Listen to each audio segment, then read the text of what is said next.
Narendra Modi France के visit को लेकर बहुत ज्यादा खबरों में है। वैसे तो वो हमेशा ही खबरों में रहते हैं, लेकिन आने वाले दिनों में इंडिया फ्रांस के जो डील होने वाली है, जो अभी एक इंटरनेशनल रिपोर्ट आई है जिसके मुताबिक इंडिया जो सा मोस्ट अट्रैक्टिव मार्केट बन चुका है फॉर इन्वेस्टमेंट, चाइना को काट चुका है। देखिए जी, अब इंडिया जो है वो चंद महीनों के बाद अपना सियारा खिलाफे भेज रहा है। बिल्कुल ठीक है, 16 अरब रुपया 700 अरब रुपया उनका लग रहा है, और हम 2 अरब के लिए IMF के जो है उनके तल्ले मिलते थे। जरा उनके बाप का दर्द पूछिए, कन्वर्जन का दर्द। जो आग आपको लगी है कन्वर्जन का, वो आग से रोज गुजरना पड़ता था उन बाप को, उन बच्चों को, जिसको आप कन्वर्ट करके वो कहते थे कि ये तो अल्लाह ताला की हिदायत है।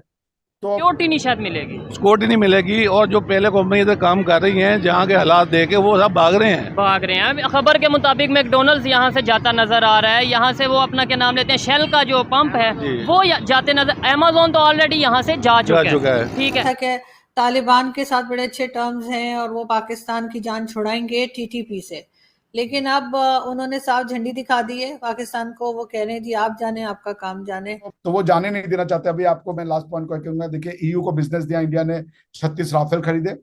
बिल्कुल, अभी इंडिया की और भी जो फाइटर जेट है उसका कम से कम उनको 100 या 150 अभी और चाहिए।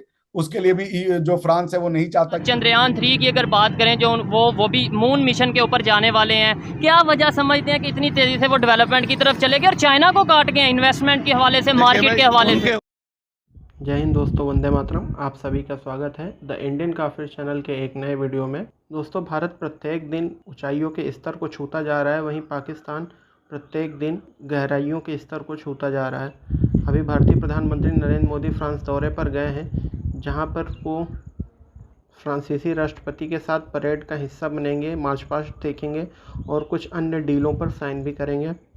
वहीं पाकिस्तान भारत की तरक्की देखकर जल रहा है। दोस्तों, आइए वीडियो को एंजॉय करते हैं। आप सभी से निवेदन है कि हमारे चैनल को सब्सक्राइब करें, वीडियो को लाइक और शेयर करना न भूलें। धन्यवाद। बिलियंस को काम ना करते हुए भी देख लिया।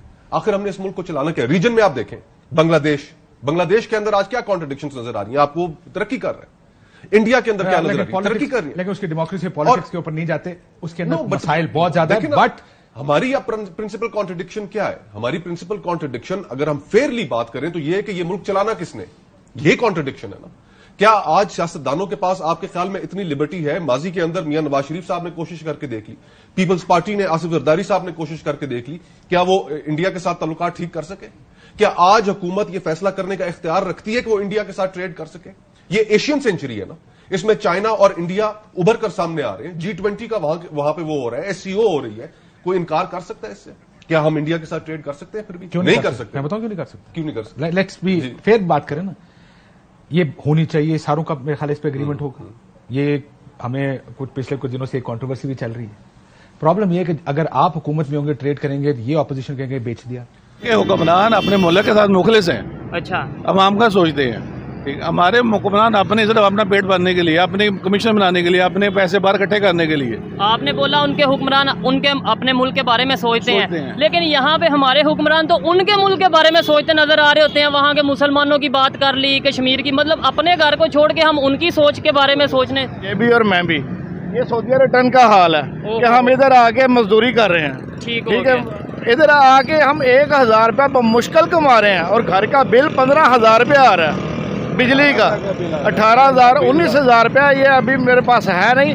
19,200 कुछ रुपए इस माह का बिजली का बिल दिया है। 1,1200 रुपया कमाने वाला 19,000। आपके सामने मिसाल है, ये भी और मैं भी। ये हम ये काम कर रहे हैं 11 साल किया, हमें क्या फायदा हुआ? ठीक है, आप 11 साल, वो भी 11 साल तकरीबन वहाँ पे रहे। वहाँ पे इंडियंस भी आपके साथ होंगे? बड़े हैं, बंगाली, इंडियन सारे हैं। तो वो क्या कहते हैं, वो जब वहाँ पे कमाते हैं, जॉब करते हैं, वो पीछे अपने कंट्री के बारे में क्या कहते हैं? देखिए, उनको बहुत ज्यादा फैसिलिटेट किया गया है। उनकी अब हमारा 1 रुपया, उनका और 3 रुपये, उनका सॉरी हमारे 3 रुपये, उनका 1 रुपया बनता है। ऐसे ही है। ठीक है, हम अगर इधर से चीनी लेते हैं 125 की, 30 की, वो ले रहे हैं 50, 55, 60 की। ऐसे ही है। ठीक है, उनकी अगर वही वो रेशो कमाई की वो उनकी है, वही रेशो कमाई की हमारी है। ठीक है, वो उनको फायदा या हमें फायदा? क्यों, क्या वजह समझते हैं कि इंटरनेशनल लेवल पे जो कंपनीज हैं, बड़ी बड़ी कंपनी, अमेज़न की बात करें, टेस्ला की बात करें, बहुत सी ऐसी कंपनीज हैं जो इंडिया में आगे बिजनेस कर रही हैं या करना चाह रही हैं। वो उनको फैसिलिटेट कर रहे हैं ना।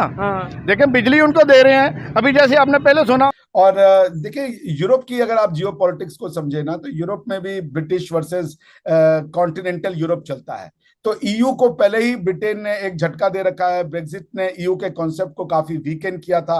अब अगर ईयू को सरवाइव करना है, ईयू को एक पोटेंशियल और पावरफुल ट्रेड ब्लॉक के रूप में उभरना है, पॉलिटिकल भविष्य तो मैं नहीं जानता ईयू का क्या होगा। हालांकि ईयू ने काफी इनरोड बनाए हैं पॉलिटिकली, यानी कि जो नेशनल कॉन्स्टिट्यूशंस है उनके अंदर में ईयू लॉज की जो आप समझ लीजिए एक तरीके से परकोलेशन है, वो काफी डीप हो चुकी है। और इसके लिए कई लोग जो यूरोप में रहते हैं वो नाराज भी रहते हैं कि यूरोप में जो ईयू लॉज हैं वो हमारे बॉर्डर्स में हमसे छीन लिए हैं और ये सब छीन लिया है। तो खैर मेरे कहने का मतलब है कि EU as a important trade bloc का ब्रिटेन को काउंटर करना बहुत जरूरी है। और ईयू इंडिया को as a important trade partner देखता है।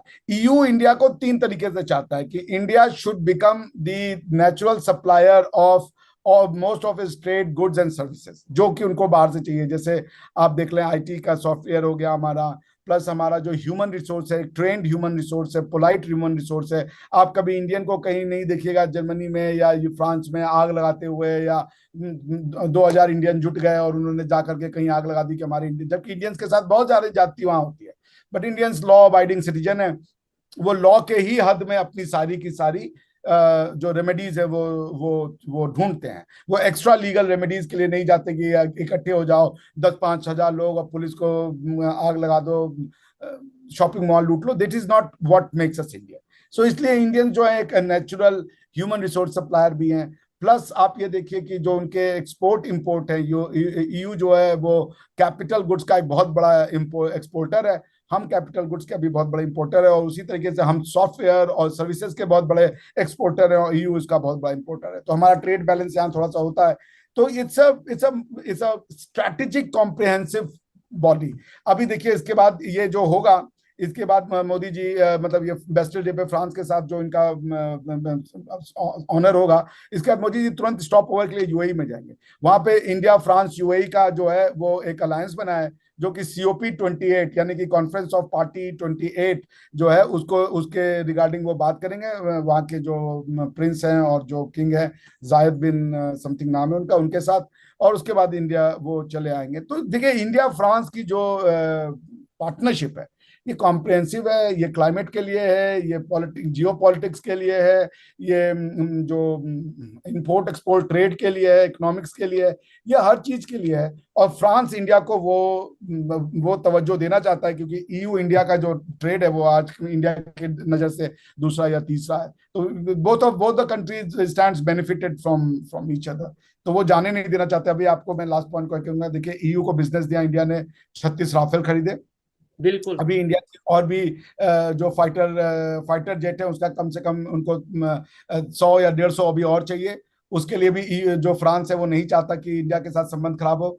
दूसरा, फ्रांस भी उसी चीज से जूझ रहा है जिससे हम जूझ रहे हैं, कि आप एक एक्सट्रीमिस्ट जो राइज ऑफ एक्सट्रीमिज्म है, फंडामेंटलिज्म है, उसको फ्रांस भी झेल रहा है, हम भी अपने घर में झेल रहे हैं। जो इस्लामिक सेपरेटिज्म है उसका शिकार वो भी हो रहे हैं, उसका शिकार हम भी हो रहे हैं। तो हम दोनों एक दूसरे को समझ सकते हैं। आपकी शिरीन मजारी ने जब वहां पे फ्रांस में कुछ इंसिडेंट हुआ था तो उन्होंने कहा था कि मुसलमानों के ऊपर बहुत जाति की जाती है फ्रांस में। उनका एक ट्वीट चला गया था एमेनुअल मैक्रों के लिए। बाद में मोदी जी ने मैक्रों के समर्थन में कहा था कि भाई ऐसा नहीं है, हम लोग एक कॉन्स्टिट्यूशनल डेमोक्रेसी है, हमारे यहाँ हिंदू मुसलमान सिख ईसाई कोई नहीं है, सब एक भारतीय है, उनके यहाँ सब फ्रेंच है और सबको समान ट्रीटमेंट देता है। ये सच भी है। तो overall it's a trade, it's a friendship for trade, it's a friendship for geopolitics, it is the friendship for peace, friendship for climate change, friendship for arms export and everything। तो बड़ा ही important summit है India और EU के नजरिए से, सिर्फ France इसको ना देखा जाए। जो फ्रांस में विजिट है, वहां पे खबर के मुताबिक इंडिया और फ्रांस जॉइंटली एक्सपोर्ट करने जा रहे हैं वेपन सिस्टम को पूरी दुनिया में। मतलब आज इंडिया उन कंट्रीज में खड़ा है जो वेपन एक्सपोर्ट करेगा। कभी यूएस के साथ वो अपना मिलके प्रोजेक्ट करता है, कभी फ्रांस के साथ मिलके प्रोजेक्ट करता है। एक टाइम था जब वो यूएस से वेपन लेते थे आप लोग, या रशिया से वेपन लेते थे तो फिर आपको यूज करते थे। आज आप एक्सपोर्ट करने की तरफ जा रहे हैं। वो उसका कारण भी है। देखिए ऐसा है ना कि जो वर्ल्ड कम्युनिटी भी है वो भी वेस्ट ने फ्रीडम को चैंपियन तो किया, कॉज ऑफ फ्रीडम को चैंपियन तो किया, मतलब उसको उन्होंने स्पाउस किया। लेकिन जो तरीका था फ्रीडम को फैलाने का वो दुनिया ने नहीं माना। आज आप देख ले, अभी साउथ अफ्रीका के एक लीडर ने वो बीबीसी को इंटरव्यू देते हुए उनको सुना दिया था कि तुम हमको कह रहे हो कि हम रशिया के लोगों को, अरे रशियन प्रेसिडेंट पुतिन को वेलकम करेंगे, तुम जरा टोनी ब्लेयर के बारे में पूछो जो उसने इराक के लोगों को मरवाया था झूठ बोल करके, वेपन ऑफ मास डिस्ट्रक्शन का, क्यों नहीं हुआ उसका आईसीसी में ट्रायल।